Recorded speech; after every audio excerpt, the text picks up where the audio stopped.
Okay, Bachawadi, we will start today with this chapter in English. Basically एक poem है और इस poem को लिखा है रॉबर्ट फ्रॉस्ट ने और it is basically about the road not taken. ठीक है? Now, what do you mean by the road not taken? Uh, Hindi रूपांतरण इसका क्या है कि भाई जिस रास्ते को हमने नहीं अपनाया, ठीक है? तो जिस रास्ते पे हम नहीं गए, ठीक है, the road not taken. Why do we need to break our heads on something that was not taken? क्योंकि अक्सर हमको लाइफ में चॉइसेस मिलते हैं, ठीक है, अक्सर हमको लाइफ में ज्यादा करके हर चीज में हमको चॉइस मिलता है ना. How do we know that the choice that we are making would be right और रॉन्ग? कैसे हमको समझ में आता है? हाँ, जहां ले जाए हमको, ऐसा ही. How do we know? अभी जैसे तो आप देखो, आप नाइन्थ में हैं, ठीक है, after ninth you will be giving tenth, और टेंथ के बाद आपको फिर स्ट्रीम चूज करना पड़ेगा. आप कॉमर्स में जाएंगे या आप साइंस में जाएंगे या आप आर्ट्स में जाएंगे, वट एवर, ठीक है. तो there has to be a chosen path by you. How will you decide on this? कैसे आप डिसाइड करोगे? प्रोबेबिलिटी नहीं, आप देखोगे कि मैं, पहली बात, मेरी इंटरेस्ट है कि नहीं उसमें, मेरा इंटरेस्ट उसमें होना चाहिए. आपने जबरदस्ती कोई सब्जेक्ट ले लिया, then it's going to create a problem for you if you are not interested in it, first of all, ठीक है. सेकेंडली, आप देखेंगे कि लोगों ने जिसने उसको चुना है, उस स्ट्रीम को, वो कहां तक गए हैं, हाउ सक्सेसफुल दे आर, ठीक है. सो ये सारी चीजें आप कैलकुलेट करोगे.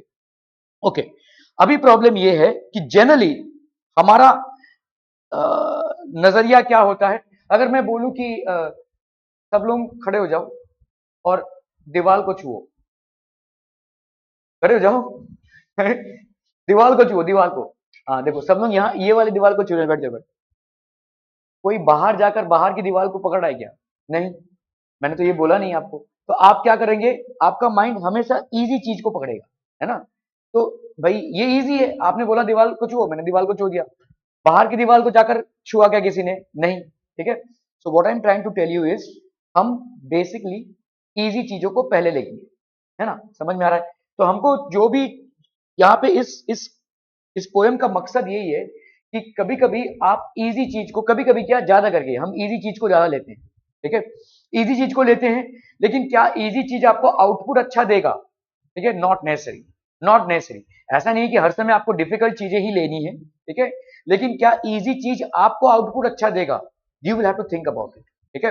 सो यहाँ पे एक एक एक एक एग्जाम्पल यूज किया गया है कि एक ट्रैवलर था. अचानक वो ऐसे एक जंगल के एक ऐसे रास्ते पे आया कि दो रोड जा रहे थे, ठीक है. तो दो रोड थे, इस तरफ और इस तरफ. तो वो एक एक एक डिलेमा में आ गया. He was in a dilemma कि which road to choose, which way to go, ठीक है, and which way will give me maximum returns, ठीक है. मेरे को किस में जाना? तो हम सब ऐसे ही दुनिया में ऐसे एक कड़ी में आएंगे जहां पे हम कंफ्यूज हो जाएंगे, ठीक है. ऐसे बार बार आपके जीवन में चॉइसेस आएंगे कि ये करना है या नहीं करना है, ये करना है या नहीं करना है. तो आप फिर कैसे उसको सोचेंगे? अगर आपने ये सोच लिया कि भाई जो इजी है उसको ही लेना है, तो शायद आप लाइफ में उतना सक्सेसफुल ना हो पाए, ठीक है, जनरली. क्योंकि डिफिकल्ट पाथ में जाने वाले लोग कम हैं. और डिफिकल्ट पाथ में, जैसे मैं आपको एक सिंपल एग्जांपल दे रहा हूं, टेंथ के बाद ऑलमोस्ट 60% बच्चे कॉमर्स ले लेते हैं. और इसका रीजन क्या है मालूम है? क्योंकि उनके माइंड में ये बैठा हुआ है कि यार ये जो साइंस है ये बहुत डिफिकल्ट है, सिर्फ इसकी वजह से वो कॉमर्स लेते हैं. ऐसा नहीं कि कॉमर्स कोई हलवा है. भाई, गवर्नमेंट ने अगर कोई कोर्स बनाया है तो सारे कोर्सेज डिफिकल्ट होंगे, ऐसा नहीं है, इक्वली डिफिकल्ट होगा. मैं आपको बोल रहा हूं, साइंस का एक आंसर अगर आपने सही सही लिखा तो ज्यादा से ज्यादा, अगर डिस्क्रिप्टिव भी रहा तो 4 लाइन में खत्म हो जाएगा. लेकिन कॉमर्स का एक आंसर 2.5 पेज का होता है, 1.5 पेज का होता है. स्पेशली कुछ डिस्क्रिप्टिव सब्जेक्ट्स हैं, जैसे आपका ओसी, ठीक है. तो जैसे आपके सेक्रेटरियल प्रैक्टिसेस, ये सब आपके इकोनॉमिक्स, इकोनॉमिक्स में एक एक आंसर भाई साहब 2-2 पेज का चला जाता है, ठीक है. तो लोगों को लगता है बड़ा वैसे कॉमर्स आसान है, आराम से टाइम पास करेंगे वैसे, तो ले लेते हैं.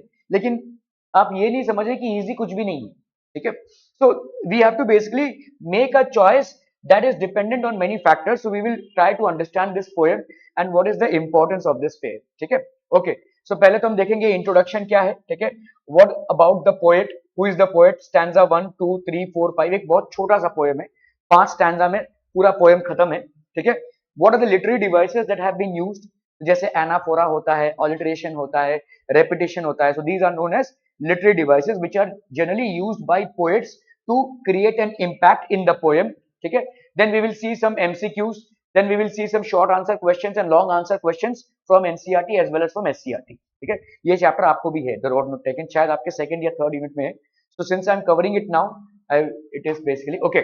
In this poem, the road not taken, the road symbolizes our life. तो हमारा ये लाइफ को सिंबलाइज करता है. ठीक है. It basically symbolizes our life. The poet says that the path that we don't choose in our life is the road not taken. तो वो जो पाथ हमने चूज नहीं किया, जिस भी रीजन से नहीं किया, वो हमारा रोड नॉट टेकन है. ठीक है. सो he describes his feelings about that choice that he had left in the past. तो पास्ट में मैंने कोई रोड नहीं लिया था किसी कारणवश, और आज मैं उसके बारे में क्या फील कर रहा हूं. ठीक है. The path which we have chosen decides our future, our destination. हम एक मंजिल तक पहुंचते हैं only after we choose the right path. ठीक है. The important message that the poet wants to give is that the choice that we make has an impact on our future, and if we make a wrong choice, we regret it but cannot go back on it. So we must be wise while making the choices. ठीक है. So आपके जीवन में बार बार ये पड़ाव आता रहेगा. You have to make choices in your life. ठीक है. You have to basically make choices किस पाथ में जाना है. ये वाला चूज करियर को लेकर, एक्सपेंसेस को लेकर. ठीक है. एंड लाइफ में जो भी आप रिलेशनशिप्स को लेकर, ये सारी चीजों में आपको चॉइस मिलता ही रहेगा. ठीक है. So you have to be very wise and selective in your approach. Pros और कॉन्स को देखकर आपको एक डिसीजन तो लेना ही पड़ेगा. You have to go on a path. ऐसा नहीं कि आप किसी पाथ पे ही ना जाएं. You have to go on a path. So you have to be wise while making all these choices. Life is going to present you with choices at all points of time. ठीक है. whether it is related to education, whether it is related to career, whether it is related to relationships, whether it is related to sports. ठीक है. everything you are going to be presented with choices. You have to be very smart enough and wise enough to understand what is beneficial for you and make a choice which is beneficial for you and on a large scale beneficial for your family as well. ठीक है. So this is basically a poem in which the poet Robert Frost talks about the road which he had not taken in the past. ठीक है.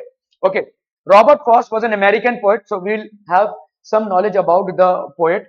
His work was initially published in England before it was published in the United States. Okay, born on 26th of March 1874, San Francisco, California, United States. So he is basically an American citizen. However, when he wrote whatever he wrote during his writing period, those were published in UK first, and then later on they were published in the United States. Died on 29th of January 1963, Boston, Massachusetts, United States. Influenced by William Wordsworth. William Wordsworth एक nature के कवि थे. ठीक है. John Keats, Ezra Pound, and many more. Children: Leslie Frost, Valentine. These are basically the names of his children. Parents: William Prescott Frost and Junior Isabel Moody. So this is basically a short history. So we will start with the poem. ठीक है. Two roads diverged in a yellow wood. Yellow would मतलब कोई पीला colour का would नहीं है. Yellow would basically means एक forest का पाथवे है जो ट्रीज से भरा पड़ा है. ठीक है. तो एक येलोइश अपीयरेंस आ रहा है. ठीक है. जैसे आप स्विमिंग पूल में जब जाते हैं या वाटर बॉडी को देखते हैं तो ब्लूइश अपीयरेंस आता है. वाटर का कलर ब्लू नहीं है, आसमान का कलर ब्लू है, जिसकी वजह से वो ब्लूइश अपीयरेंस आपको दिख रहा है ना. समझ में आ रहा है. अगर भाई साहब कोई पॉन्ड है और वो पेड़ों से घिरा है तो वो पॉन्ड आपको ग्रीनिश अपीयरेंस दिखेगा. ठीक है. तो that is called the appearance that you see. ठीक है. येलो वुड मतलब यहां पे वुड जो थे वो येलो नहीं थे. ऐसा भाई साहब एक जंगल का रास्ता था और क्योंकि काफी येलोइश अपीयरेंस आ रहा था उससे. ठीक है. So the two roads diverge. Diverge मतलब ऐसे हो जाना. ये ऐसे जा रहा है भाई साहब, ये दो रोड्स निकल रहे हैं, एक रोड से दो रोड्स निकल रहे हैं. ठीक है. डाइवर्ज इन अ येलो वुड. ठीक है. A forest. तो येलो कब होता है? देखो, येलोइश अपीयरेंस. मैं आपको बोल रहा हूं स्विमिंग पूल इमेजिन कीजिए. एक स्विमिंग पूल ब्लू कब होता है? जब ऊपर आसमान, जब वो बहुत सारे प्लांट्स और ट्रीज से घिरा रहता है तो आपको ग्रीनिश अपीयरेंस आता है. ठीक है. सो ये आपके अपीयरेंस पे वो उसे रिफ्लेक्ट कर रहा है. वाटर तो कलरलेस है but it is reflecting with whatever is surrounding it. In the same way this forest at a look was giving a yellowish appearance. Yellowish appearance. जैसे मुझे यहाँ पे दो लोग बैठे हुए हैं जो ग्रीन कलर का टी शर्ट पहने हुए हैं. पूरा कलर इनका शायद ग्रीन ना हो लेकिन मुझे ग्रीनिश अपीयरेंस आ रहा है ना. You are getting a greenish appearance. तो इसी तरह से कलर का एक अपीयरेंस आ रहा है. अभी येलोइश अपीयरेंस कब होगा? येलो वुड्स मतलब कोई फॉरेस्ट आपको येलो कब दिखेगा? तो जब आपके डिकम्पोज लीव्स, जो पेड़ से पत्ते गिरे हैं, ठीक है, they are yellow in colour. Woods तो भाई साहब बार्क तो ब्राउन होता है जनरली, ठीक है, और प्लांट्स में जो पत्तों का कलर होता है वो ग्रीन होता है, लेकिन सूखे पत्ते जब नीचे गिरते हैं तो वो येलो होता है। तो ये किसी ऐसे, तो इसका मतलब आपका किस टाइप, पतझड़ का मौसम है, ऑटम का मौसम है। समझ में आ रहा है? मौसम को रिलेट कीजिए। अगर आपसे ये पूछ लिया जाए can you predict what was the weather और what was the climate, so you can say that it is autumn. क्या ये समझ में आ रहा है? पतझड़ का मौसम है, इसीलिए ये येलोइश अपीयरेंस आ रहा है, ठीक है, पत्ते झड़ गए हैं तो येलोइश अपीयरेंस आ रहा है। And sorry I couldn't travel both, तो दोनों पे तो नहीं जा सकता मैं, एक में ही जा सकता हूं मैं। And sorry I can not travel both and be one traveller long I stood, तो हम मतलब मैं खड़ा ही रहा बहुत देर तक, सोचता रहा कि करूं क्या, किस रोड में जाऊं, ठीक है। I was standing at so the poet has expressed himself as a traveler who is traveling along the woods and he is isolated and he is standing, there is no guidance, कोई आजू बाजू में नहीं खड़ा है, ठीक है। तो अभी ये सोच रहा है किस रास्ते जाऊं, ठीक है, और दोनों रास्ते पे ही नहीं जा सकता एक टाइम पे। And look down one as far as I could, तो मतलब हर एक रास्ते को मैं बहुत दूर तक देख रहा था, जितने देर तक मैं देख सकूं। To where it bent in the undergrowth, तो आगे तो चलकर भाई साहब इधर दिखेगा नहीं, तो कहां पे वो मुड़ रहा है, अंडरग्रोथ, ठीक है। सो डाइवर्ज मतलब separated and took a different direction. Yellow would a forest with decomposing leaves undergo dense growth of plants and bushes means the forest, ठीक है। क्या ये समझ में आ रहा है? तो यहां पे let's compare it to the life that we live, ठीक है। so we also will get always an option wherein अरे ये करना है, ये करना है, इसका सुनना है या इसका सुनना है, ठीक है। तो मतलब क्या करें, डिसीजंस हमको लेने पड़ेंगे, ठीक है। so we will also encounter such situations in life wherein we might feel baffled or confused with the options that we have, ठीक है। और ऑप्शंस ऐसे होते हैं कि ऑप्शंस में आपको रिजल्ट नहीं दिखेगा, आपको ये नहीं दिखेगा कि आपने ये किया तो ये मिल रहा है आपको, ठीक है। हाँ ये करेंगे तो शायद ये मिल जाए, सारी चीजें शायद में है, ठीक है, depending upon your efforts, depending upon the circumstances. तो you most of the times we will get these options in life where in we will turn out to be confused. हर रोज आपकी क्लैरिटी हो हर काम में, ऐसा नहीं होगा, ठीक है। हर रोज आप एकदम पूरी क्लैरिटी से हर काम को कर सकें, ऐसा बहुत कम ही होगा, ठीक है। You even in day to day life you will get these things which will happen in your life, ठीक है। so the analysis, once the poet was walking down a road, so poet is basically the traveler here, poet is the traveler, so poet is basically correlating that he was once walking down a road and there was a diversion, तो इस तरीके का diversion मिला उसको, ठीक है, ये diversion था, ठीक है। two different paths and he had to choose one out of them. The poet says that as he was one person he could travel on one road only, क्योंकि वो एक ही इंसान है तो भाई साहब ऐसे पैर ऐसे करके तो नहीं चल सकता ना, ठीक है। So he could travel in one road only, ठीक है, इधर दिस रोड और दिस रोड, ठीक है, okay. So he had basically confronted और he was basically at a point where he has to make a choice what needs to be done, और ये choice में क्या क्या चीजें इन्वॉल्व है वो हम समझेंगे। He had to choose one of these two roads. Yellow wood means a forest with leaves which are wearing out and they have turned yellow in colour, the season of autumn, जैसे मैंने आपको बोला। तो yellow woods मतलब क्या है, आपको yellowish appearance आ रहा है, पतझड़ का मौसम है। बारिश के पहले देखो पतझड़ का मौसम होता है, सारे जितने भी ट्रीज हैं जो आपके पत्ते को झड़ जाती हैं वो वैसा पूरे पत्ते झाड़ देते हैं, उसके बाद फिर से ग्रीनरी आती है, ठीक है। सो ऑटम का महीना है ये, तो आपका एक येलो ऐसे पतझड़ पूरा पत्ते पत्ते पत्ते पत्ते पड़े हुए हैं, इसीलिए आपको एक येलोइश अपीयरेंस आ रहा है, ऐसा रेड नहीं, येलोइश अपीयरेंस आ रहा है, ठीक है। So there are many decomposed and dead leaves which are in the ground obviously because it's a season of autumn, समझ में आ रहा है ये, ठीक है। so you have to choose one of these two roads. yellow wood means that, ठीक है, a forest with leaves which are wearing out।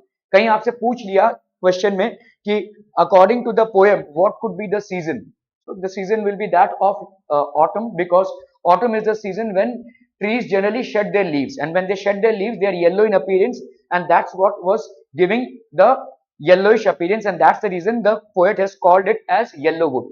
क्या ये समझ में आ रहा है, ठीक है। it represents a world which is full of people where people have been living for many years, they represent people who are older than the poet। तो ये आपका जो yellowish wood है तो इसका मतलब क्या है, ये लोग को रिप्रेजेंट कर रहा है, ये जो पेड़ों के पत्ते झड़े पड़े हुए हैं, ठीक है, ये उन पाथ्स पे जो लोग गए हैं उनको रिप्रेजेंट कर रहा है, ठीक है। It represents a world which is full of people, तो लोग इन दोनों में से किसी एक पाथ में गए हैं, और ये जो बासी पड़े पत्ते हुए, they are basically representing the people who have traverse these roads, ठीक है, people who have been living for many years. They represent people who are older than the poet, who have walked in these either of the two paths. ठीक है, इन दोनों में से कोई path पे ये लोग गए हैं और ये उसको रिप्रेजेंट कर रहा है. Are we clear on this one? Any questions? ठीक है, so the poet is basically confused, baffled, and he is not sure which way to travel and how he will get his destination. ठीक है, and it represents a dilemma which we all go through in our day-to-day life. The poet kept standing there and looked at the path very carefully as far as he could see it. जितनी दूर तक हो सके उसने देखा. ठीक है, before taking the path he wanted to know how it was. तो obviously हमको सबको ये जानना है कि हम जिस रास्ते जा रहे हैं उस रास्ते हमको सक्सेस मिलेगा या नहीं. ठीक है, तो हम सब यही जानना चाहेंगे. अगर कोई मशीन होती जिसमें हम अपना फ्यूचर देख पाते हैं तो हम वहां से अच्छे से चूज कर पाते हैं, लेकिन हमारे को ये फैसिलिटी नहीं है. ठीक है, so we will obviously have to. ठीक है, तो सब लोग यही जानना चाहते हैं, है ना, कि हम जिस पाथ को चूज कर रहे हैं उसमें हमको सक्सेस मिलेगा कि नहीं. और इसी पे एक बहुत बड़ी दुकान चलती है किनकी? एस्ट्रोलॉजर्स की. हाथ देखने बैठते हैं, कुंडली देखने बैठते हैं. ठीक है, और पता नहीं क्या क्या तोते से भाई साहब निकालवाते हैं और लोग बिलीव करते हैं. Why? Because we are very much interested to know our future. हम सब जानना चाहते हैं कि हमारा फ्यूचर क्या हो. ठीक है, तो इसीलिए हम इनको विजिट करते हैं. तो ये एस्ट्रोलॉजर्स की जो दुकान है वो चल रही है भाई साहब. ठीक है, क्योंकि everybody is inclined to know about their futures. Before taking the path he wanted to know how it was it suitable for him और नो. तो उसके लिए सूटेबल था या नहीं, और हमको ये गाइडेंस कहीं से नहीं मिल सकता. ठीक है, इस चीज को अच्छे से जान लीजिए. ये डिसीजन आपको ही लेना है और पूरे प्रोज ऑन कॉन्स को देख कर लेना है. ठीक है, एस्ट्रोलॉजिकल कंसल्टेशन आप कर सकते हैं, जरूरी नहीं कि वो सही हो. ठीक है, more often than not it is not true. ठीक है, ओके, क्योंकि एस्ट्रोलॉजी जो है वो आपको किसी साइंटिफिकली वो आपको किसी काम का शुभ मुहूर्त बता सकती है, लेकिन उस काम में आप सक्सेसफुल होंगे कि नहीं ये नहीं बता सकती. ठीक है, वरना तो देखो भाई साहब सब लोग सक्सेसफुल ही होते हैं ना. ठीक है, okay. Analysis, he was able to see the path till from where he curved after which it was covered with trees and was hidden. तो यहाँ पे भाई साहब वो तभी यहाँ इसके आगे नहीं देख पा रहा है भाई साहब, यहाँ तक ही वो देख पा रहा है. ठीक है, सो जब भी हम कोई रास्ता चुनते हैं हमको थोड़ा बहुत समझ में आता है, थोड़ा बहुत दिखता है फ्यूचर, लेकिन उसके बाद क्या ये हमको क्लैरिटी नहीं होती है. We do not have any clarity on that. ठीक है, so he was able to see the path till from where it curve after which it was covered with trees and was hidden. So after that ये unknown हो जाता है. ठीक है, और ये unknown ही हमारे अंदर क्या क्रिएट करता है? Uncertainty. The unknown creates uncertainty. The unknown basically creates uncertainty.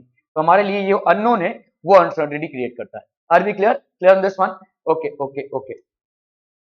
ठीक है, it happens in our life also when we have choices. We have alternatives, but we have to choose only one out of them. We take time to think about the pros and cons, whether it is suitable for us or not, and only then we take a decision on what path we should choose. ठीक है, तो pros क्या है और cons क्या है भाई साहब. ठीक है, what are the pros and cons? pros मतलब positives और disadvantages क्या है जो भी रास्ता हम चुन रहे हैं. ठीक है, so we will encounter this every point in our life. ठीक है, this is going to be something which is going to be recurring in our life. All decisions have to be made after we actually deal with it very logically. ठीक है, पूरे logically deal करने के बाद ही हम इसको. Then took the other just as fair and having perhaps the better claim because it was grassy and wanted wear, though as for that passing there had warned them really about the same. Okay, तो मैंने क्या किया? Then took the other, मैंने एक road को देखा और फिर मैंने दूसरा लिया. ठीक है, दूसरे. Just as fair and having perhaps the better claim because it was grassy. अगर कोई रोड ग्रासी होता है तो उसका मतलब क्या है? हाँ, नहीं, गांव खेड़े के रास्ते देखे हैं आपने जो कच्चे रास्ते होते हैं जिसमें आपने कोई रास्ता नहीं बिछाया होगा, तो जैसे समझ लो कोई फील्ड है और उसमें से एक रास्ता निकल रहा है, तो इसका मतलब क्या है? लोग इस रास्ते से जा रहे हैं इसलिए घास नहीं उग रही है ना. जिस रास्ते से कच्चे रास्तों पे जितने लोग जाएंगे वो उतना ग्रास नहीं उग पाए क्योंकि कंटिन्यूसली जा रहे हैं ना, तो ग्रासेस जो है उनके पैरों तले रौंद जाते हैं, मर जाते हैं, तो इसलिए वो रास्ता परमानेंटली आपको दिखता है. क्या ये समझ में आ रहा है? ठीक है, और जो ग्रासी रोड होगा इसका मतलब वहां से लोग नहीं जा रहे. a road which has more grass in it confirms that lesser people have gone through that road. कच्चे रस्तों की बात कर रहा हूं मैं, ठीक है। तो यहां पे भी क्या है, देन टुक द अदर, तो इन्होंने वो वाला रोड लिया, just as fair and having perhaps the better claim, ठीक है, because it was grassy and wanted wear. ये ग्रासी रोड था, मतलब इस रोड पे कम लोग गए हुए थे, मैंने वो वाला रोड लिया जो कम लोग गए हुए थे। और कम लोग क्यों जाएंगे, हो सकता है आगे चलकर डिफिकल्टीज फेस करनी पड़े या ये ज्यादा डिफिकल्ट रोड हो, ठीक है। Though as for that passing there had worn them really about the same, ठीक है, had warned them really about the same, as good as the other one, fair मतलब दूसरे रोड की तरह ही था ये वाला, लेकिन ये मुझे ज्यादा बेटर ऑप्शन लगा बिकॉज ये ग्रासी था। ग्रासी मतलब अनयूज्ड रोड था, ठीक है, ग्रासी मतलब कम लोग गए इसमें, had not been used, wanted wear मतलब वांटेड वियर मतलब ये ज्यादा यूज नहीं हुआ है। वियर एंड टीयर जब आप बोलते हो तो बहुत ज्यादा अगर मशीन आपकी यूज होती है, कोई भी गाड़ी अगर बहुत ज्यादा वियर एंड टीयर होता है ना, तब आप उसको मैकेनिक के पास लेकर जाते हो या उसका सर्विसिंग कराते हो, तो वियर एंड टीयर मतलब बहुत ज्यादा यूज हुए। वांटेड वियर मतलब क्या है कि इसको और ज्यादा यूज होना था, ये यूज नहीं हुआ है। ये रोड ग्रासी था एंड इट वांटेड वियर, उसको देख के ही लग रहा था कि कम लोग गए हैं, इसको कम लोगों ने यूज किया है। वियर मतलब यूज करना, ठीक है। So lesser people have use this road for travel for some reason और the other, so I took this road. क्या ये समझ में आ रहा है, ठीक है, okay. So the poet kept on looking at path for a long time to check if it is the right path for him or not, and then he decided and started walking on another path because he felt that both paths were equally good. He says just as fair, तो उसको लगा कि भाई साहब दोनों भी path मेरे को सेम ही दिख रहे हैं, ठीक है, just as fair. So he felt that both paths were equally good and started walking on one of them. तो एक पाथ में वो चलने लगा. He adds that maybe he felt that the path was better for him, so he chose as it had grass on it, which means that it was unused. तो grassy road था. Grassy road means less used road, less traveled road. ठीक है, so I chose that road. Not many people had walked on this path. तो obviously कुछ ना कुछ तो difficulty होगी, लेकिन जितनी ज्यादा डिफिकल्टी होती है किसी भी पाथ में, रिवॉर्ड्स भी उतने ही ज्यादा होते हैं, ठीक है। The more the difficult the path is, the more are the rewards. आपको कोई भी सक्सेसफुल आदमी ऐसा नहीं दिखेगा कि ऑटोमेटिकली सक्सेसफुल हो गया हो सकता है बाय लक किसी को 50 करोड़ मिल गए हों, लेकिन जितने भी आपको ऊपर उभरे हुए लोग दिखेंगे उसके उसके पहले उनका बहुत स्ट्रगल फेज रहेगा। विराट कोहली आज बल्ला चला रहा होगा, लेकिन उस बल्ला चलाने के लिए उसको बहुत कड़ी मेहनत करनी पड़ी है। उस मकाम पे पहुंचने के लिए, भले ही वो स्पोर्ट्स है, ही हैड टू लेबर, ठीक है, he had to put a lot of efforts in it. Perfection तक पहुंचने के लिए एक प्रोसेस है जो बहुत डिफिकल्ट है, ठीक है, और वो जो प्रोसेस है वो आपको भाई साहब स्ट्रॉन्गर बनाता है। तो जितना ज्यादा डिफिकल्ट प्रोसेस होगा उतना ज्यादा फ्रूट्स भी होगा। जैसे समझो अभी आज की तारीख में हम 135 करोड़ के हैं, इस 135 करोड़ में, ठीक है, इस 135 करोड़ में इंडियन टीम के लिए 11 खिलाड़ियां चुने जाते हैं। लेट्स से क्रिकेट टीम की बात कर रहे हैं, तो आप सोचिए ये सिलेक्शन कितना डिफिकल्ट होता होगा, ठीक है। बल्ला चलाना आपको लगता है कि बल्ला चलाएंगे तो आईपीएल में सिलेक्ट हो जाएंगे, ऐसा नहीं होता भाई, ठीक है। The entire process is very very difficult. Luck और आपका मेहनत दोनों भी साथ में होना चाहिए, ठीक है। सो आज की तारीख में अरे वाह इतना पैसा कमा रहे हैं, हम सब इस पे अट्रैक्ट होते हैं, लेकिन भाई वो उतना आसानी से भी नहीं मिलता है। There is a lot of struggle behind it. तो 135 करोड़ में 11 लोग चुने जाएंगे जो इंटरनेशनली लेवल पे खेलेंगे। अब मैं सिर्फ इंडियन टीम की बात कर रहा हूँ, आईपीएल वगैरह की बात नहीं कर रहा हूँ। तो it has to be a difficult process, it can not be a easy going process. कल को मुंह उठाए चले गए स्टेडियम में और सिलेक्ट हो जाएंगे, ऐसा नहीं होगा भाई, ठीक है। So you will have to labor yourself, you will have to put that amount of focus and concentration in order to be at the top, कोई भी फील्ड में, ठीक है। So not many people had walked on this path earlier, that is why this path was grassy. तो उन्होंने जिस path को चुना था वो ग्रासी था, उसमें ग्रास का ग्रोथ ज्यादा था और वियर कम हुआ था। वियर मतलब वियर एंड टेयर हम बोलते हैं ना, कि मतलब यूज कम हुआ था, लोगों ने उसको कम यूज किया था। क्या ये समझ में आ रहा है, ठीक है। And wanted wear means that it was not walked over by many people. So obviously the people who had come before here had found this road as difficult and hence they must have advised each other, let's not go on this road. जिसके वजह से वो road वहां पे पड़ा हुआ था, not used much, not traveled much, maybe it was one of the difficult roads, ठीक है, but I chose that one, ठीक है। After he walked on the path for some distance, he realized that both the paths had been worn out the same way. Both the paths were similar and worn out. तो both the paths were similar even in our life. तो जैसे देखो, जब जब चीजों को आप अभी आप समझ लो 9th स्टैंडर्ड में आ गए हैं, तो कम से कम 10 साल 12 साल की पढ़ाई आप कर चुके हैं, है ना। जब आपने पहली बार किसी बच्चे को देखा होगा, आपका तो याद नहीं रहेगा आपको शायद, लेकिन किसी बच्चे को अगर आप देखोगे, जब कॉपी या बुक खोलते हैं उससे 1 या ए लिखाने की कोशिश करते हैं तो कितना डिफिकल्ट होता है। ठीक है, हमारे टाइम पे तो भाई साहब सीधा ए लिखाते थे। अभी तो पता नहीं standing line, sleeping line, slanting line, पता नहीं क्या क्या है। पहले भाई साहब स्लांटिंग लाइन सीखेंगे, फिर स्लीपिंग लाइन सीखेंगे, फिर एक और स्लांटिंग लाइन सीखेंगे, फिर जाकर ए बनाएंगे। तो अभी हम बच्चों को उतना टाइम दे रहे हैं। हमको तो एक तबड़ाक पड़ता था पीछे, ए लिखना है तो लिखो, वरना भाई साहब तबड़ाक खाते रहो जब तक आप ए ना लिखें। ठीक है, तो things are becoming easy. But what I am trying to say here is कि आप इमेजिन कीजिए एक बच्चे के लिए जो अभी अभी भाई साहब खेल कूद और एक एक दुनिया में आया है, उसको 1 2 3 4 साल हुए होंगे, और उससे आप ए लिखाने की कोशिश कर रहे हैं, कितना ही डिफिकल्ट टास्क होगा ये।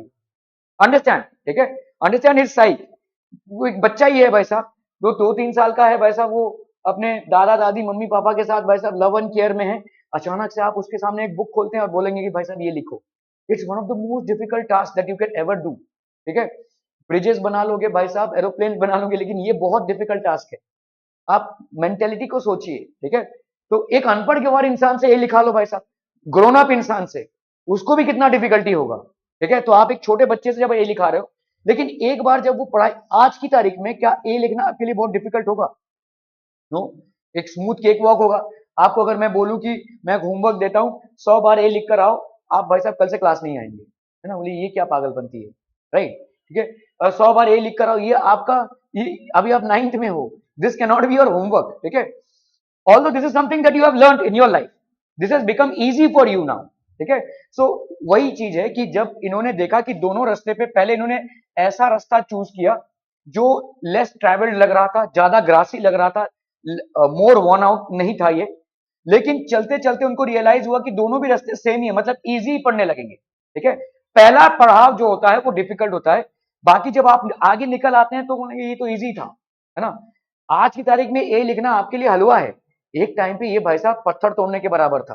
समझ में आ रहा है ये? ठीक है, सो वॉट एवर आप समझ लीजिए, जो भी चीज है, आप जब भाई साहब रोटी तोड़ के उसमें भाजी डाल के जो आपने खा रहे हैं, वो भी एक टाइम पे बहुत डिफिकल्ट प्रोसेस था।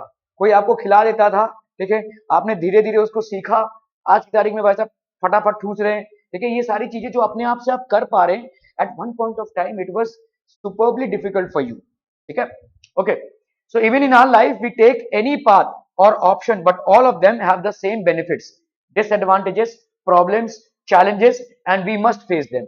तो सारे रोड्स, जैसे मैंने आपको बताया, बहुत सारे लोग कॉमर्स इसलिए लेते हैं क्योंकि अफवाह फैली हुई है, अरे वाह कॉमर्स तो इजी है भाई साहब। ऐसा नहीं है, ठीक है, कोई भी चीज इजी नहीं होती है।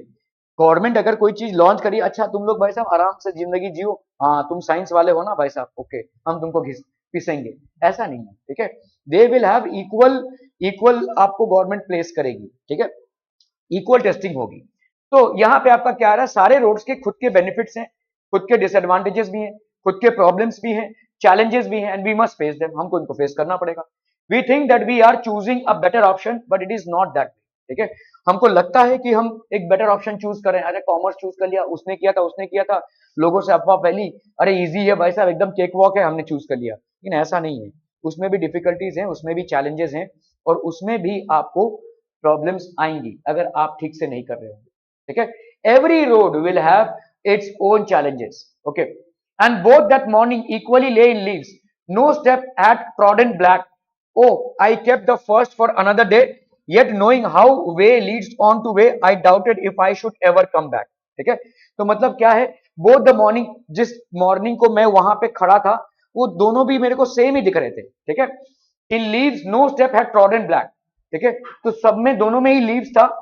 ओ I kept the first for another day, पहले वाले रोड को मैंने छोड़ दिया, कभी दूसरे दिन देखेंगे, जैसे हम बोलते हैं ना, आज नहीं तो कभी और निपटूंगा मैं। ठीक है, तो उसने भी एक रोड को छोड़ दिया, I will deal with you with on some another day, किसी दूसरे दिन अगर मैं आऊंगा तो इस रोड पे भी जाकर देखूंगा। Yet knowing how many leads, ठीक है, how way leads on to way, एक रास्ते से दूसरे रास्ते पे हम जाते हैं, है ना, एक रास्ते से दूसरे रास्ते पे हम जाते रहते हैं। आपने भाई साहब 10th किया, 10th के बाद 12th करेंगे, 12th के बाद भाई साहब आप ग्रेजुएशन करेंगे, तो एक रास्ता दूसरे रास्ते पे, ऐसा तो नहीं कि सीधा ग्रेजुएशन पे बैठ जाए आप, ऐसा नहीं होगा ना, ठीक है। आपने 18 साल कॉलेज की सीढ़ियां नहीं चढ़ी हैं, स्कूल नहीं गए हैं, तो क्या आपको यूनिवर्सिटी एडमिशन दे देगा? No, you will have to complete the entire process. तो one way leads to the other, एक वे दूसरे वे को लीड करता है, ठीक है। आप भाई साहब बोलेंगे कि मैंने क्रिकेट का सब कुछ पहन लिया है, ठीक है, जो भी ड्रेस वगैरह है, पैड वगैरह सब कुछ पहन लिया है, ग्लव्स वगैरह, अभी हम जाते हैं भाई साहब इंडिया में खेलेंगे सीधा, ऐसा थोड़ी होगा भाई, ठीक है। यू हैव टू बेसिकली, आपको पता नहीं कौन कौन से टूर्नामेंट्स खेलना पड़ेगा, कितना प्रैक्टिस करना पड़ेगा, उसके बाद आपको रणजी खेलना पड़ेगा, देवधर ट्रॉफी खेलना पड़ेगा, शायद आईपीएल खेलना पड़ेगा, तब जाकर आप इंडियन टीम में सिलेक्ट हो पाए। देयर इज अ प्रोसेस, ठीक है।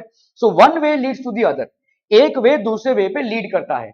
So, and both that morning equally lay in leaves. No step had trodden back. Oh, I kept the first for another day. Yet knowing how way leads on to way, I doubted if I should ever come back.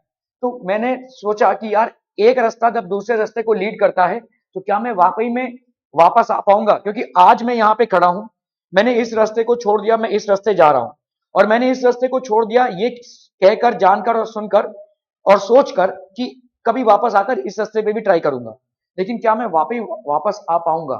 ठीक है, that is what I am thinking, ठीक है। एक बार जब हम decision ले लेते हैं और किसी रास्ते पे निकल पड़ते हैं, तो क्या हमारे पास वापस आने की भी पॉसिबिलिटी है? आजकल आपके एजुकेशन में है, जैसे मैंने कई लोगों को देखा है कि 10th किया, उसके बाद अच्छा रिजल्ट किया, तो उन्होंने 10+2 में साइंस स्ट्रीम से किया, लेकिन साइंस उनको नहीं जम रहा है, नहीं कोप अप कर पा रहे हैं, ठीक है। अपने डेडिकेशन के वजह से हो, फोकस के वजह से हो, जो भी हो, वो नहीं कोप अप कर पा रहे हैं। फिर जाकर कॉलेज में उन्होंने बीएमएस ले लिया, बैचलर ऑफ मैनेजमेंट साइंसेस, या बैफ ले लिया। ये सब भाई साहब आपके कॉमर्स रिलेटेड कोर्सेज हैं जो आप ले सकते हैं, ठीक है। सो ये हो सकता है, कुछ जगहों पे हमको ऑप्शंस अवेलेबल है। उल्टा नहीं कर सकते आप कि आपने कॉमर्स स्ट्रीम लिया है तो आगे चलकर ग्रेजुएशन में साइंस स्ट्रीम लेंगे, ये नहीं हो सकता, ठीक है।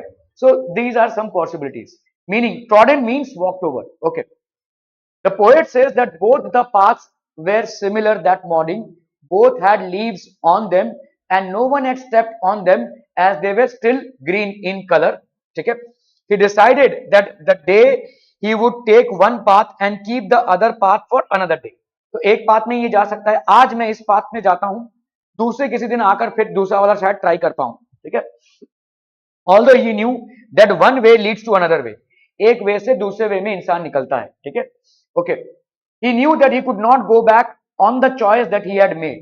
हम या कोई भी, हम अपने choices में बाद में वापस नहीं आ सकते. We cannot come back to our choices. ठीक है? Very seldom will we get a chance to come back to our choices.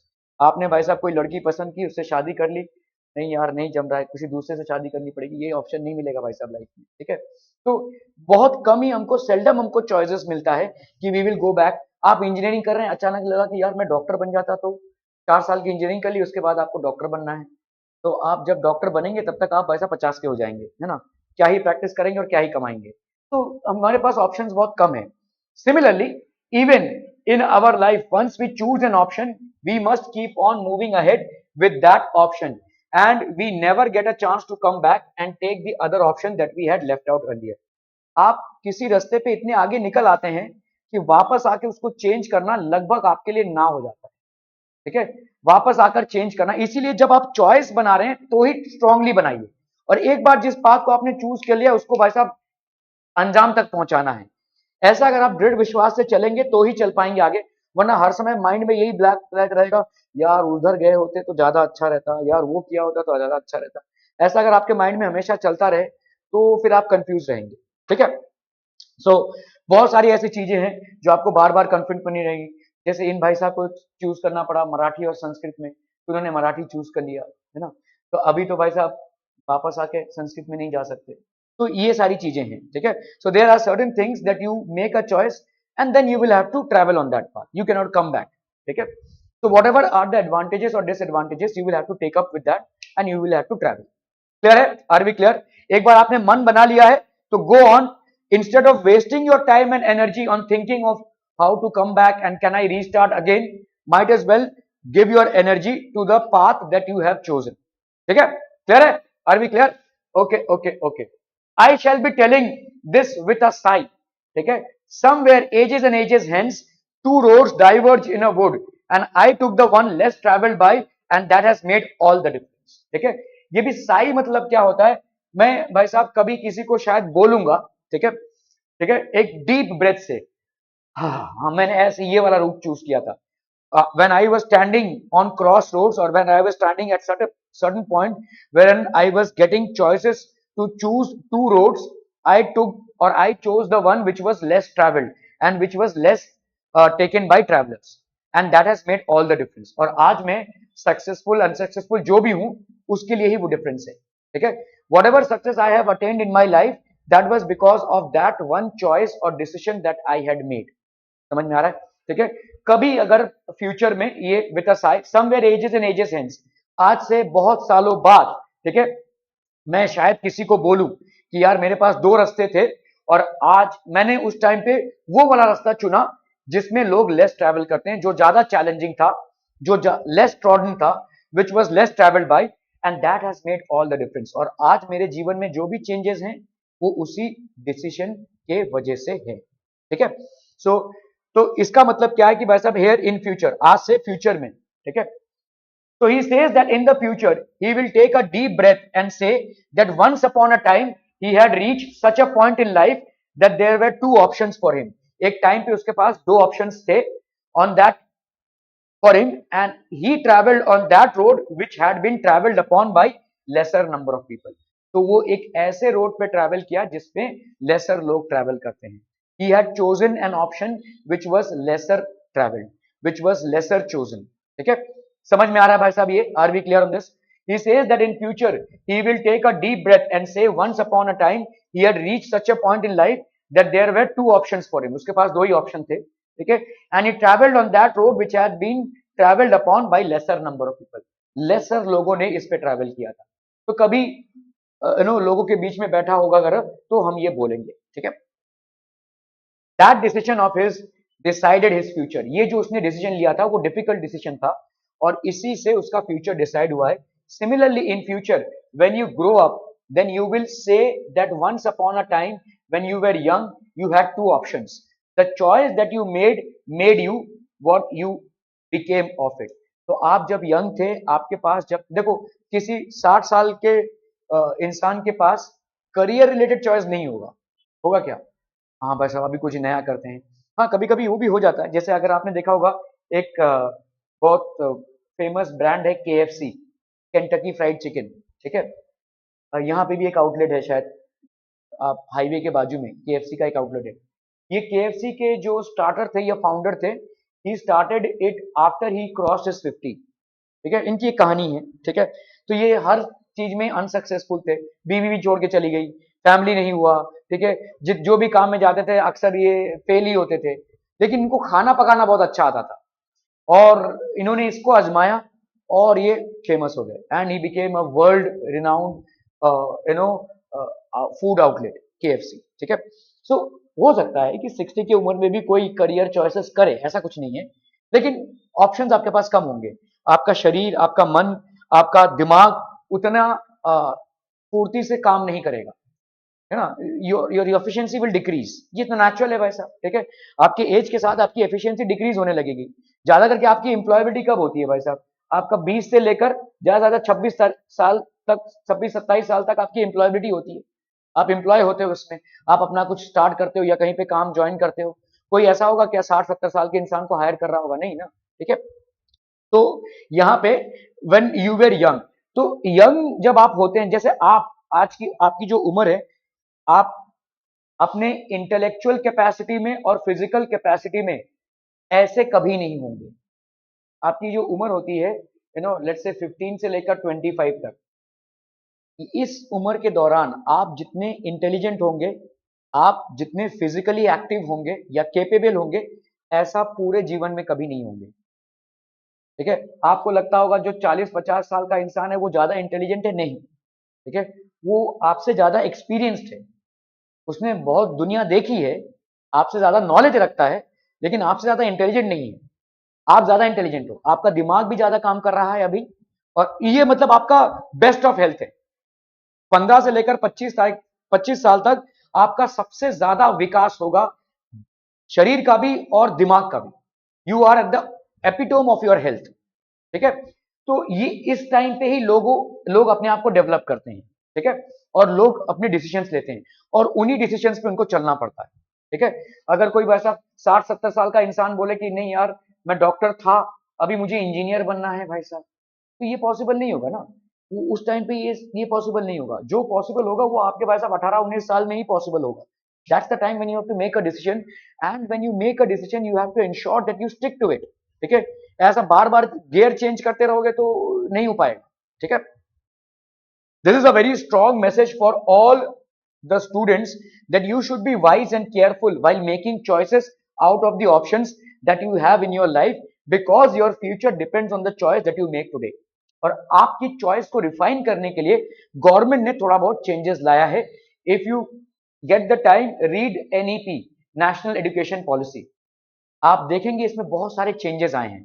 अभी कॉलेजेस इसके साथ कितना कोप अप करते हैं ये मुझे नहीं मालूम, लेकिन गवर्नमेंट ने जो चॉइसेस लाए हैं, पहले क्या होता था कि अगर आपने साइंस चूज किया है तो आप क्या पढ़ रहे हैं भाई साहब, फिजिक्स पढ़ रहे हैं, फिर क्या पढ़ रहे हैं, केमिस्ट्री पढ़ रहे हैं, फिर क्या पढ़ रहे हैं, बायोलॉजी पढ़ रहे हैं, फिर क्या पढ़ रहे हैं भाई साहब, मैथ्स पढ़ रहे हैं। यही 4 सब्जेक्ट्स में आपका जीवन घिरा रहेगा।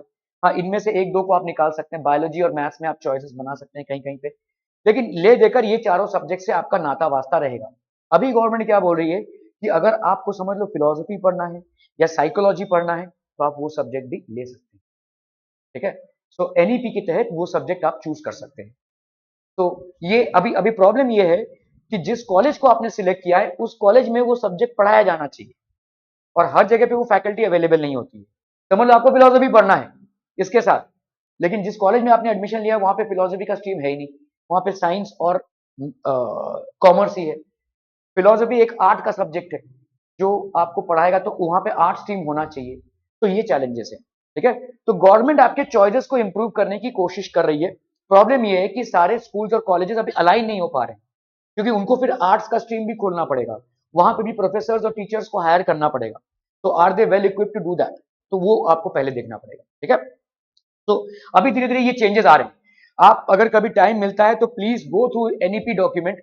एनईपी आपके आपके स्कूल में ऑनलाइन में भी मैंने अटेंड किया था जब मेरी बेटी थी एनी न्यू होराइजन में, तो ऑनलाइन एक आपका सेमिनार हुआ था जिसमें गवर्नमेंट का एनईपी का जो पॉलिसीज है वहां पे पेरेंट्स को भी वो उन्होंने, एक्चुअली गवर्नमेंट ने ये बोला था कि सारे स्कूल्स में ये होना चाहिए कि आप एनईपी की जानकारी सबको दीजिए।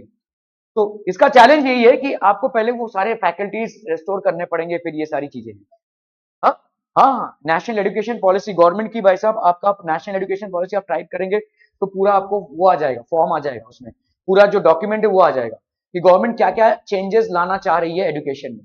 जैसे आपका गवर्नमेंट अभी प्राथमिकता दे रही है स्किल सेट्स को डेवलप करने की। ठीक है, हमारे इंडिया के एजुकेशन सिस्टम में ज्यादा करके एजुकेशन पे जोर दिया गया है, लेकिन स्किल सेट्स डेवलप करने में जोर नहीं दिया गया। जैसे कोडिंग सीखना बहुत इंपॉर्टेंट हो गया है। ठीक है, जापान में एजुकेशन के साथ साथ स्किल सेट्स को भी डेवलप करते हैं। आपने भाई साहब बहुत एजुकेशन लिया है लेकिन एक कंप्यूटर को ऑपरेट नहीं कर पा रहे, आपको नॉलेज बहुत कुछ है लेकिन you don't know how to operate a computer, आपका स्किल सेट वहां पे है ही नहीं, कौन आपको हायर करेगा? आज की तारीख में भाई साहब कंप्यूटर चलाना तो बेसिक चीज है। ठीक है, तो ये सारे कोडिंग को सीखना, कैसे आप ऐप डिजाइन कर सकते हैं, कैसे आप चीजों को मतलब और ज्यादा इंटीग्रेट कर सकते हैं मेन स्ट्रीम में, तो ये सारी चीजें भी सीखना जरूरी है। तो इसीलिए गवर्नमेंट ने आपके प्राइमरी लेवल पे ही स्किल सेट को इंप्रूव करने के लिए भाई साहब प्रोग्राम्स लॉन्च किए हैं। ठीक है, कैसे कोडिंग सिखाया जाए बच्चों को। ठीक है, एजुकेशन के साथ साथ कोडिंग सिखाया जा रहा है, एजुकेशन के साथ साथ कोई जीवन को चलाने की स्किल सेट जो होते हैं उनको भी सिखाया जा रहा है। ठीक है, तो ये आप पढ़ सकते हैं। आज की तारीख में आपके पास चॉइसेस बढ़ रहे हैं एंड दैट इज गुड। जिस समाज में जितना ज्यादा चॉइसेस बढ़ेगा उस समाज का डेवलपमेंट भी उतना ज्यादा होगा, और जिस समाज में चॉइसेस जितनी संकीर्ण होंगे और जितने लिमिटेड होंगे वहां पे डेवलपमेंट नहीं होगा। ठीक है, अभी आप देखो, जैसे एक सिंपल सा एग्जांपल दे रहा हूं, आपने कभी ना कभी तो डिस्कवरी देखा रहेगा, आपने कभी ना कभी तो एनिमल प्लैनेट देखा रहेगा। इनमें आप देखते हैं भाई साहब क्या फोटोग्राफी लेवल है, क्या आपका मतलब हैव यू सीन दैट कि किसने पेशेंस के साथ उन लोग कितनी दूर दूराज में जाकर रिसर्च करके इन चीजों को बनाते हैं। इंडिया में ये पॉसिबल ही नहीं है, क्योंकि भाई साहब हमको पहले अपना पेट देखना है, और पेट देखना है तो पहले भाई साहब या तो डॉक्टर बनो, या तो इंजीनियर बनो, या तो सीए बनो, ये सब स्ट्रीम्स मेन स्ट्रीम्स हैं। हम उन्हीं मेन स्ट्रीम्स के पीछे भाग रहे हैं क्योंकि हमको पहले अपना फैमिली चलाना है। वहां पे जहां पे फॉरेन कंट्रीज है वहां पे ये चॉइसेस आप ले सकते हैं, क्योंकि आपका जीवन एक एक एक मतलब इनकम, एक स्टेबिलिटी है, आपके सर पे एक छत है, खाना पीना मिल रहा है, तो आप भाई साहब दूसरे चॉइसेस को एक्सप्लोर कर सकते हो. That is the reason they are developed. That is the reason they are developed in making their movies, their documentaries और एनी फॉर्म्स ऑफ आर्ट. आप देखोगे एकेडमिक अवार्ड्स जो होते हैं, एकेडमी अवार्ड्स या ऑस्कर्स, हमको हार्डली मिलते हैं. In despite the fact that India is the largest production house for movies, हर साल इंडिया में वर्ल्ड में सबसे ज्यादा मूवीज बनते हैं, वर्ल्ड में सबसे ज्यादा मूवीज इंडिया में बनते हैं, लेकिन एक को भी ऑस्कर नहीं मिलता है, एक मूवी को भी ऑस्कर नहीं मिलता है, एक मूवी को भी इंटरनेशनल रिकग्निशन नहीं मिलती है, एक डायरेक्टर को, एक म्यूजिक प्रोड्यूसर को, एक एक्टर को भाई साहब इंटरनेशनल रिकग्निशन या फेम नहीं मिलता है. ठीक है, why? Because we are not able to produce those quality movies. ठीक है, क्वालिटी हमारे पास नहीं है, और क्वालिटी इसलिए नहीं है क्योंकि हम जीवन के समस्याओं से उलझ रहे हैं, और हमारे मूवीज में भी वही पोर्ट्रे होते हैं. ठीक है, हम जीवन की समस्याओं से उलझ रहे हैं. हमारे लिए भाई साहब किसी तरह से पढ़ाई कंप्लीट करके किसी जॉब में या बिजनेस में लग जाओ ताकि एक इनकम आपका जनरेट होता रहे. अगर आप आज की तारीख में 10th पास करने के बाद जाकर अपने मम्मी पापा से बोलते हैं मुझे ना कल फोटोग्राफी करनी है, फोटोग्राफी का कोर्स करना है, बाहर में जाए इंजीनियरिंग और मेडिकल और कॉमर्स और सीए, एक उड़ता हुआ सा चप्पल आपके ऊपर आएगा, है ना? नहीं कर सकते आप. वो चाहेंगे, कोई माँ बाप ये नहीं चाहता है कि बच्चे अपना शौक पूरा ना करें, लेकिन हम एक ऐसे कंट्री में रहते हैं जहां पे पॉपुलेशन में इतनी ज्यादा कंपटीशन है कि आप अपना शौक पूरा करना चाहेंगे भी तो वो यही बोलेंगे कि भाई तू पढ़ाई कर ले अपना पहले, उसके बाद तेरे को अपने पैसे से जो करना है कर. ये वो पहले ही बोलेंगे. ये आपके जमाने में भी, मेरे जमाने में भी और मेरे पहले के जमाने में भी यही बोला जाता था, और अगले 10 सालों तक, 20 सालों तक, 50 सालों तक या 100 सालों तक भी यही बोला जाएगा. चॉइस नहीं है हमारे पास पैसा. ठीक है, हमको पहले अपना पेट देखना है, उसके बाद तुमको जो करना है करो, फोटोग्राफी करो, ये करो, वो करो. तुम पहले अपना एक इनकम का स्टैंडर्ड बना लो भाई साहब, ये कोर्स करके तुम ये इनकम, एक स्टेबिलिटी में आओ, उसके बाद तुम ये सब करो. ठीक है, so we do not have choices. लेकिन अभी गवर्नमेंट बहुत सारे चॉइसेस देने की कोशिश कर रही है आपको. ठीक है, आपके एजुकेशन के स्ट्रीम में ही बहुत सारे चॉइसेस का वर्जन आपको आ रहा है. ठीक है, so be smart and be wise and do your homework. मतलब आपका जो होमवर्क है, जब आप होमवर्क, मतलब ये स्कूल का होमवर्क नहीं, मैं बोल रहा हूं जिस चॉइस को आप बनाने जा रहे हैं उसके बारे में रिसर्च कीजिए. आपके पास रिसर्च के संसाधन बहुत ज्यादा है आज की तारीख में. कोई भी चॉइस के लिए आप इंटरनेट पे बहुत सारी चीजें देख सकते हैं. हाँ, बहुत सारी कंफ्यूजिंग चीजें भी रहेंगी, मिसलीडिंग अगर हो रहा है तो उसको अवॉइड कीजिए. मिसलीडिंग इंफॉर्मेशन भी बहुत सारा भरा हुआ है इंटरनेट में. ठीक है, उसको अवॉइड करके फिल्टर करके आपको वाइसली चूज करना है. ठीक है, हमारे टाइम पे इंटरनेट नहीं था, किसी भी चॉइस को हम करने जाते थे तो भाई साहब लाइब्रेरी हमारा सहारा था. बुक्स पढ़ के, मैगजीन पढ़ के, या वैसा, या लोगों से सुनकर हम अपना चॉइस बिल्डअप करते थे. ठीक है, आज के पास आप, आज के पास, आज के दिन आपके पास बहुत सारे संसाधन है. Many streams are there in which you can make the choices. ठीक है, so make your choices very very wisely. और ये चॉइसेस जो आप कर रहे हैं बहुत अच्छे से कीजिए, पढ़ाई के मामले में, रिलेशनशिप्स के मामले में, किसी भी मामले में. ठीक है, हेल्थ के मामले में, हाइजीन के मामले में, हाउसिंग के मामले में, कार या कोई टू व्हीलर जो भी आप परचेज कर रहे हैं, सब चीजों में, sports, everything, be very very you know wise in making those choices. ठीक है, राइमिंग स्कीम, आपका राइमिंग स्कीम मतलब समझ में आता है, A B A B, A B A B. तो देख लीजिए भाई साहब, आपका ए बी ए बी, अगर पूरे पोएम को आप देखेंगे तो आपका देखो यहाँ पे जैसे वुड, इसको अगर मैंने बोला ए, फोर्थ बी, ये आ गया देखो स्टूड और वुड, ए. ठीक है, फिर आपका भाई साहब फोर्थ है ना, ये आपका बी. ठीक है, ये तो सी हो जाएगा. ठीक है, क्लियर, ए होगा, कुड, हाँ ए हो जाएगा ना, wood could A, A B A A B. ठीक है, so this is how the rhyming scheme of the entire poem is. ठीक है, आप जब किसी पोएम को, उसका अप्रिसिएशन लिख रहे हैं या उसका समरी लिख रहे हैं, तो it's very important that you write the rhyming scheme. Some poems are written on free verse. Free verse मतलब उनमें कोई राइमिंग स्कीम नहीं होती है, that is called free verse. This is the poem which has a rhyming scheme of A B double A B. ठीक है, two roads, तो symbolism क्या है भाई साहब? सिंबोलिज्म एक फिगर ऑफ स्पीच होता है. ठीक है, this is basically figure of speech, या हम इसको लिटरेरी डिवाइसेस भी बोलते हैं. लिटरेरी डिवाइसेस और figure of speech are one and the same thing. ठीक है, symbolism, two road that represent two और more choices in our life. तो यहाँ पे आपके रोड से मतलब नहीं है, आपके जीवन में जो चॉइसेस आपको मिलते हैं उससे मतलब है. तो दिस इज बेसिकली को related. The roads are not literal. The reason why two roads have been chosen by the poet as a traveler is because he wants to give you a real fact of how you have to make decisions in your life when you get two or more choices. ठीक है? Anaphora and repeated at the beginning of the lines 2, 3 and 4. Anaphora मतलब क्या होता है भाई साहब? कोई एक चीज जो आपकी रिपीट होती है, ठीक है? तो अगर आप देखोगे एनाफोरा कहां पे यूज हो रहा है? एंड, ठीक है? यहां पे भाई साहब आपका देखो ये and,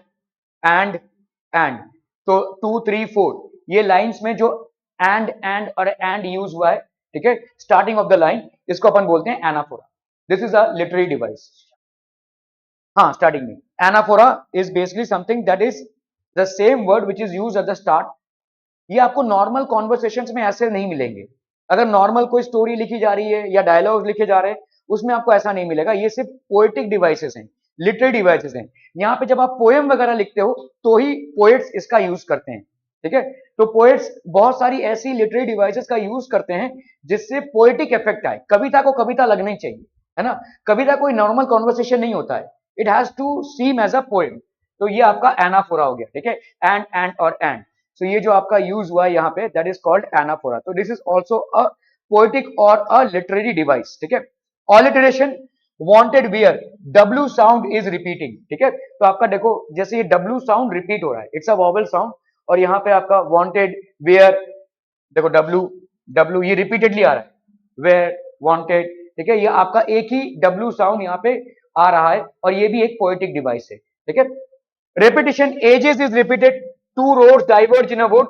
This sentence is repeated in stanza 1 and 4. तो अगर आप repeated देखोगे, repetition कहां पे हुआ है?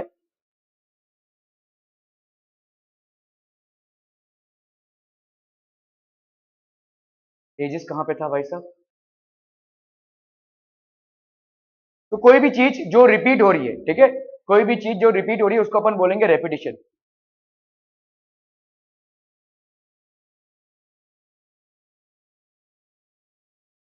ओके.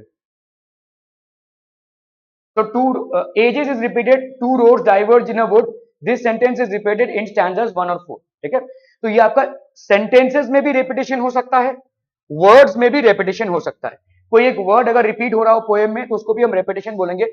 कोई एक phrase अगर repeat हो रहा हो तो उसको भी हम repetition बोलेंगे. और कोई एक particular sentence भी अगर repeat हो रहा हो तो उसको भी हम repetition बोलेंगे.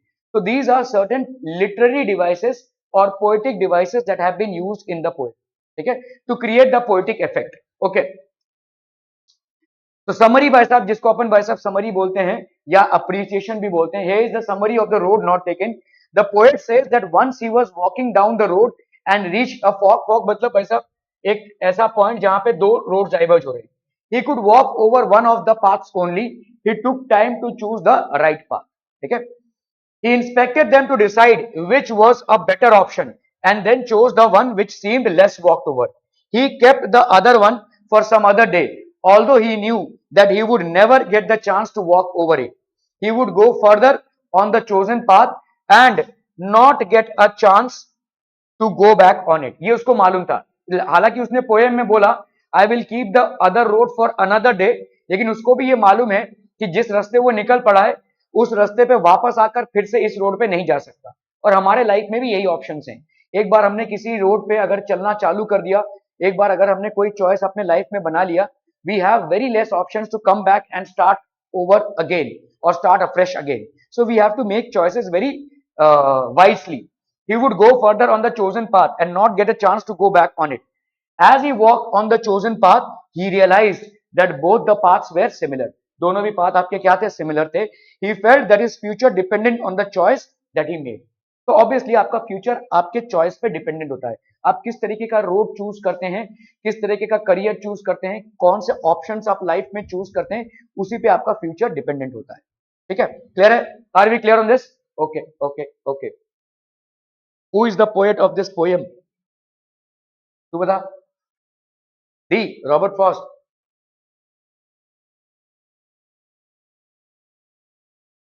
Okay, so Robert Frost obviously is the poet of this poem. Okay, what does this poem speak about? About the plight of roads. Plight मतलब ये कैसे roads बेकार roads हैं. Plight मतलब क्या दुर्दशा है roads की. ठीक है? About the plight of roads, about the people, about two roads, about the choices made by people. कौन सा होगा भाई साहब? दी, ठीक है। तो आप कौन से चॉइसेस बनाते हैं लाइफ में, ठीक है, रोड से इसमें कोई मतलब नहीं है, ठीक है। Okay, why do the routes, what do the roads signify in the poem? Signify मतलब ये क्या दर्शाते हैं, ठीक है। द पाथ और चॉइस दैट वाज लेफ्ट और was not chosen to tread the pathway on the road side, a road with two turns. A, ठीक है, द पाथ और चॉइस दैट वाज लेफ्ट, तो ऑब्वियसली भाई साहब आपके पास एक ही रोड होगा चलने के लिए, दूसरा वाला रोड आपको अबैंडन करना पड़ेगा, ठीक है। सो द पाथ और चॉइस दैट वाज लेफ्ट, तो ये वाला रोड नॉट टेकन, पोएम का नाम ही है द रोड नॉट टेकन। जिस रास्ते हम जाते नहीं है, हमेशा यही सोचते हैं कि अगर उस रास्ते गए हो तो ज्यादा अच्छा होता शायद, है ना। उस रास्ते के बारे में हमारा ज्यादा इमेजिनरी चलता है, हम ज्यादा इमेजिनेशन उस रोड के बारे में नहीं करते हैं जिस रोड में हम चल रहे हैं, ज्यादा इमेजिनेशन उस रोड के बारे में करते हैं या उस चॉइस के बारे में करते हैं जो हमने नहीं लिया था। ये हमारी ह्यूमन फितरत है, ठीक है। So the path or the choice. So the name of the poem is what? The road not taken. ठीक है, इसी के बारे में पोएट इमेजिन कर रहा है ना, ठीक है। So the path of the choice that was left, तो ये वाला हमने लेफ्ट कर दिया था, और नॉट चोजन टू ट्रेड, जिसमें हम गए नहीं, जिस रास्ते को हमने अपनाया नहीं, ठीक है, उस बारे में ये पोएम है।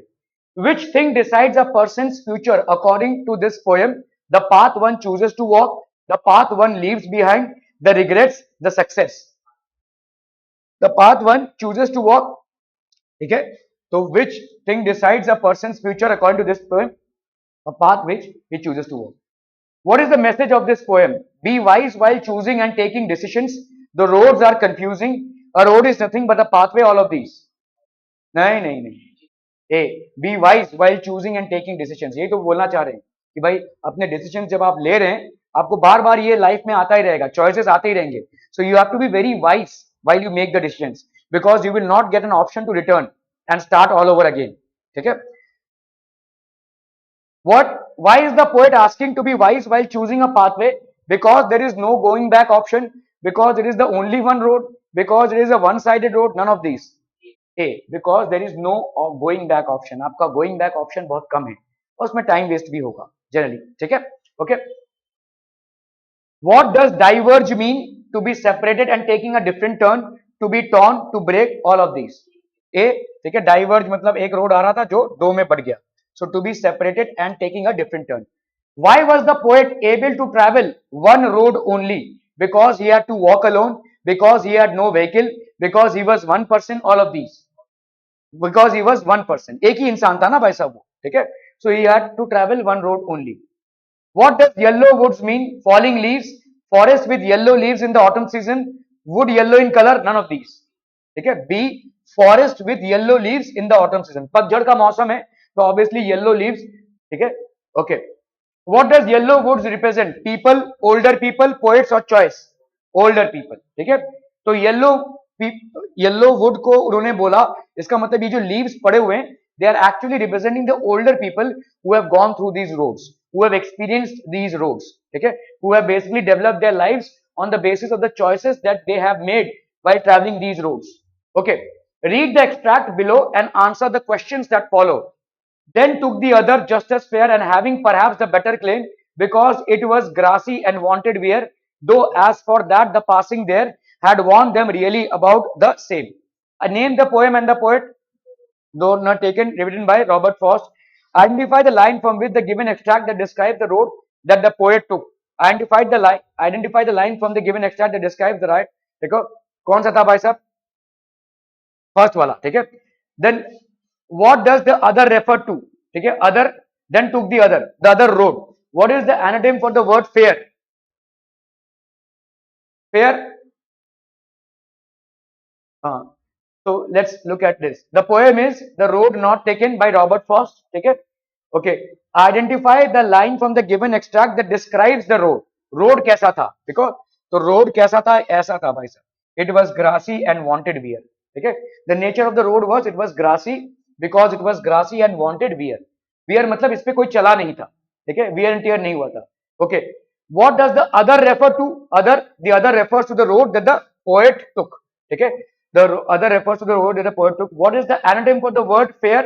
ठीक है, fair मतलब unfair, anonym मतलब इसका opposite, ठीक है, unfair. Okay. At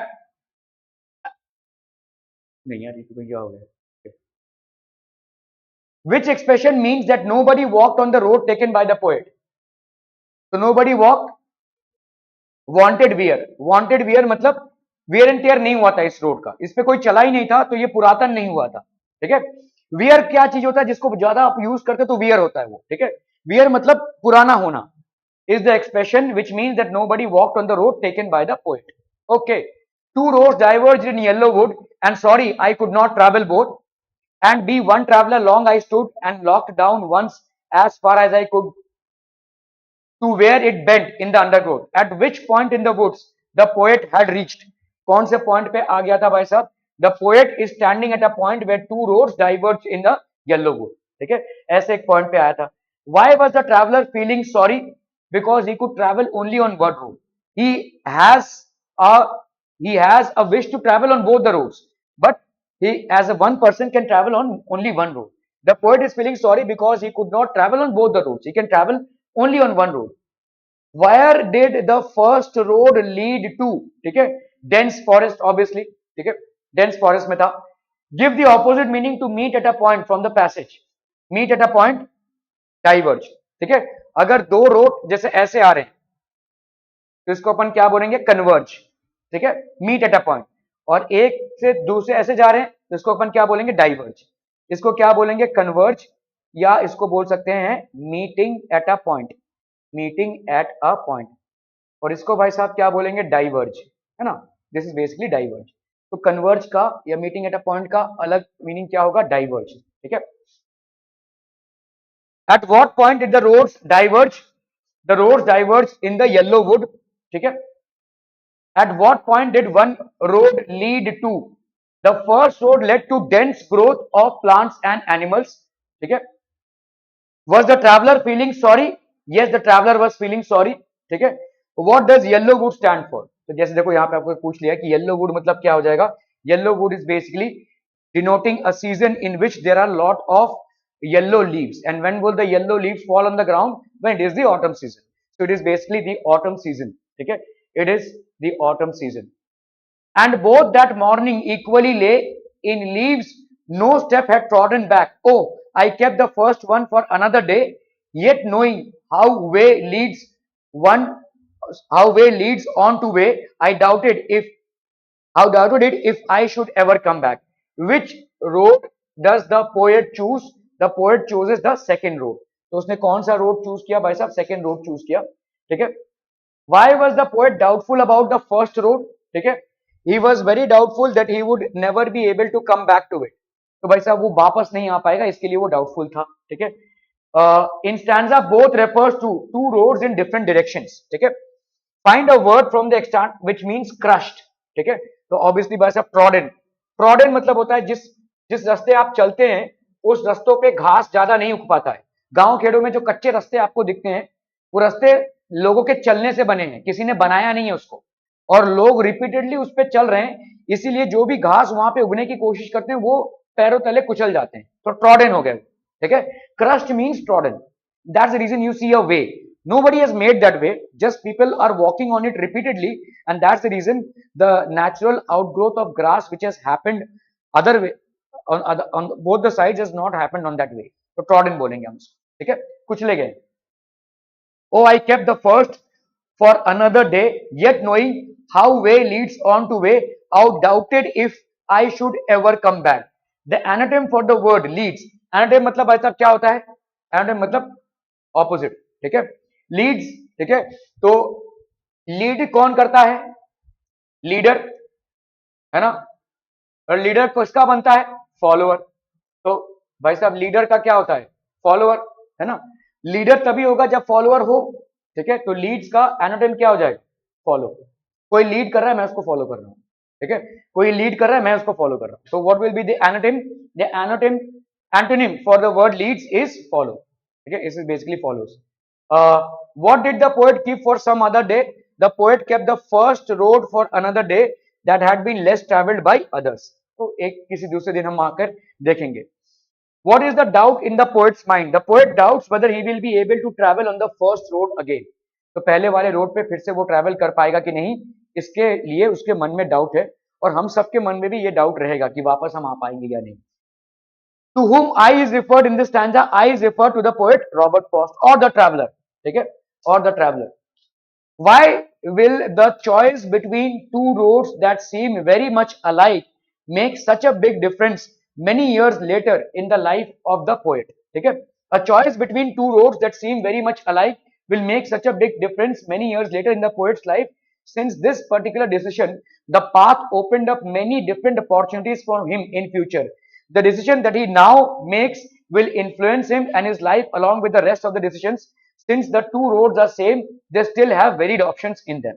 ठीक है, तो ऑब्वियसली दो रोड्स ऑलमोस्ट सेम दिख रहे हैं, अलग अलग ऑप्शंस होंगे, अलग अलग गंतव्य तक पहुंचाएंगे, इसीलिए भाई साहब डिफरेंस आएगा. ठीक है, after some years in his life, he will be able to feel the difference. After reading the poem, can you detail the tone in the entire poem? क्या था भाई साहब tone? The overall tone of the poem is of regret. ये important है भाई साहब, इसको चाहे तो कहीं नोट कर लीजिए. The overall tone of the poem is regret. पछतावा. ठीक है, इस पोएम का टोन क्या है? पछतावा. कि हम अगर चॉइसेस बनाते हैं लाइफ में, कभी ऐसा चॉइस ना बनाएं कि हमको बाद में पछतावा हो. ठीक है, the overall tone of the poem is that of regret. The poet believes that at some time far in future, कभी तो फ्यूचर में, he would still be thinking of this two possible paths. अगर आज उसने अच्छा decision ले ही लिया, अक्सर हम यही सोचते हैं कि यार मैंने उस टाइम पे ये लिया होता तो अच्छा होता, मैंने उस टाइम पे ये किया होता तो अच्छा होता. ठीक है, ओके. विथ अ साई मतलब एक डीप ब्रेथ, मतलब दुखी आत्मा से. ठीक है, दुखी होकर हम ये सोचते हैं कभी कभी कि यार मैंने पहले ये वाला पाथ चूज किया होता और सही सही काम किया होता तो यहां तक पहुंच गया होता. ठीक है, he does not anticipate being any less conflicted than or any more satisfied with his choice. ठीक है, तो मतलब ये क्या कर रहा है कि मैं यहाँ चूज कर रहा हूं, लेकिन इस चूज करने के बाद मेरा रिजल्ट क्या होगा. ठीक है, इसके बारे में ये सोच रहा है. he realizes that his choice will make all the difference in his life.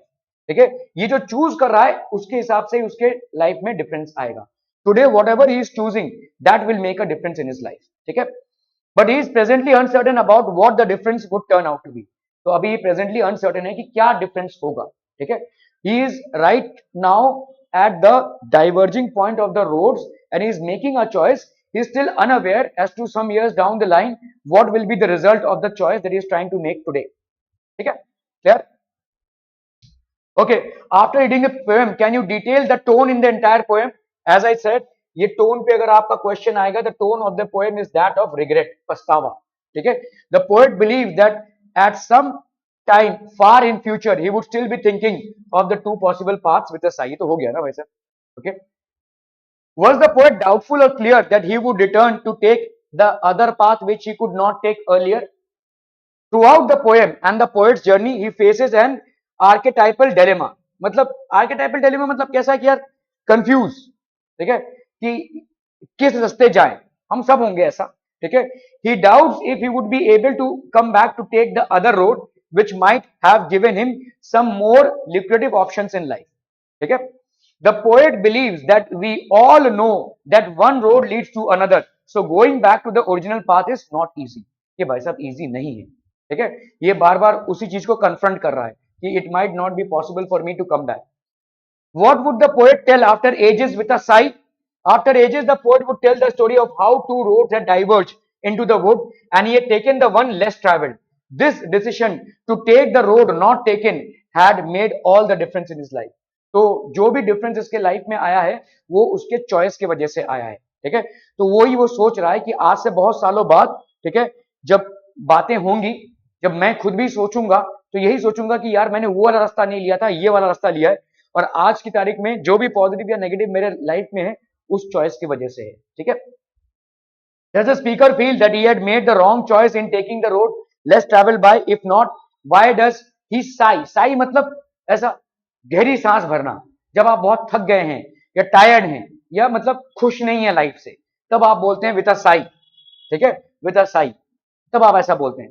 तो why does he regret? तो ये ऐसा क्यों है कि ऐसा पोएट सोचा है? No, the speaker does not feel that he has made a wrong decision by taking the less travelled road. The poet wanted to explore both the roads.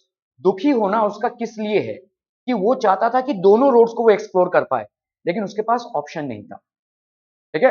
तो हमारे जीवन में दुखी होने का कारण एक ही है, कॉम्पिटिटिव चॉइसेस जब हमको मिलते हैं, ठीक है, इक्वल वेटेज के चॉइसेस जब हमको मिलते हैं और हमारे पास लिमिटेशन क्या है कि एक ही चूज करना है, दूसरा हम चूज नहीं कर सकते, ठीक है, और दोनों पे पैर रखकर नहीं चल सकते।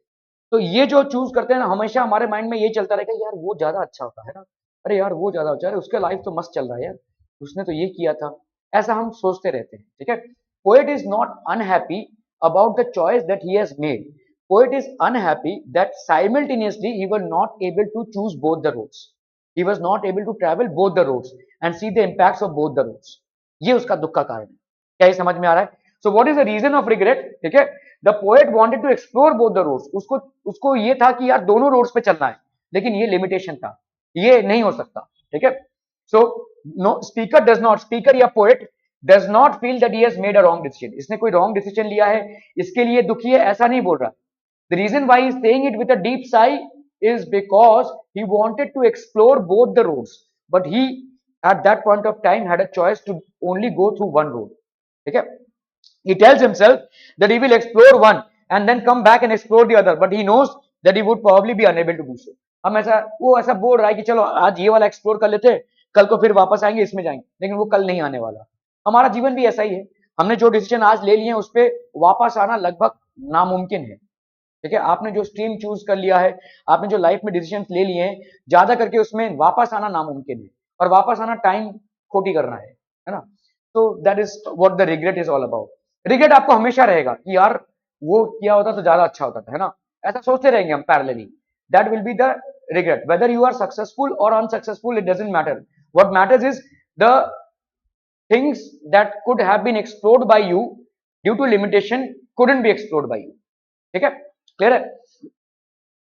And that has made all the difference। what is your opinion on the difference? Was it for better or for the worse? Substantiate your answer। the poem does not clearly state whether the choice made by the poet made him happy or sad, however if examined by the way of the world we find that the individuals who have achieved recognition and fame always have eschewed the beaten track। eschewed the beaten track मतलब वो हमेशा ऐसे track पे गए हैं जहां पे लोग कम गए हैं, जो डिफिकल्ट है, ठीक है। Hence, we can reason that the poet traveler was happy by choosing the less traveled path, not the beaten track। beaten track मतलब जहां पे लोग गए उसको ना चूज करके उसने एक डिफिकल्ट ट्रैक चूज किया।